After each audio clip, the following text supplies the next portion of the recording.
திருப்பரங்குன்றத்தில் போலீசாருடன் ஹெச் ராஜா வாக்குவாதத்தில் ஈடுபட்டு வருகிறார். கூடுதல் விவரங்களோடு இணைகிறார் செய்தியாளர் கருணாகரன். விவரங்கள். அதாவது திருப்பரங்குன்றம் மலை உச்சியில் உள்ள தர்காவில் சந்தனக்கூடு திருவிழா நடைபெற உள்ளது. அதற்காக இன்று மாலை கொடியேற்றம் நடைபெற உள்ளது.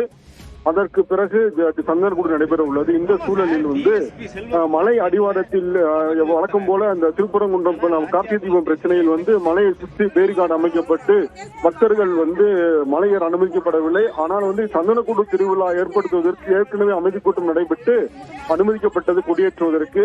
இதற்கு அப்பகுதியைச் சேர்ந்த அந்த பழனி ஆண்டவர் கோவில் தெரு மக்கள், அதாவது அந்த பகுதியில் வசிக்கும் மக்கள் எதிர்ப்பு தெரிவித்தனர். எங்களை கார்த்திகை தீபம் ஏற்ற அனுமதிக்கவில்லை, இந்த சூழலில் எவ்வாறு சந்தனக்கூடு நடத்த இவர்களை மேலே அனுமதிக்கலாம் என்று வாக்குவாதத்தில் ஈடுபட்டனர்.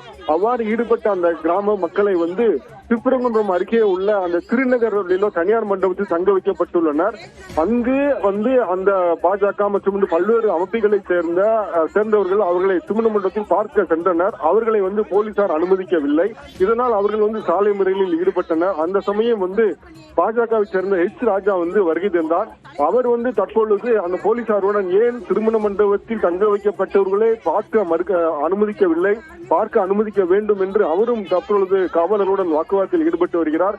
மேலும் பூர்ணச்சந்திரன் தற்கொலைக்கு தீபம் ஏற்றாததான ஒரு காரணம் என்று கூறி தொடர்ந்து அந்த வாக்குவாதத்தில் ஈடுபட்டு அந்த காட்சி நாம் நேரடியாக காணலாம். எனவே அந்த திருப்பரங்குன்றம் கார்த்திகை தீபம் தொடர்ந்து அந்த இஷ்யூவானது தொடர்ந்து தற்பொழுது நடந்து கொண்டிருக்கிறது.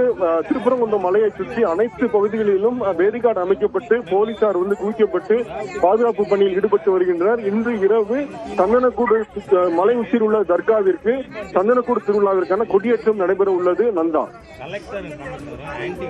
நன்றி கருணாகரன் விவரங்களுக்கு. You are acting against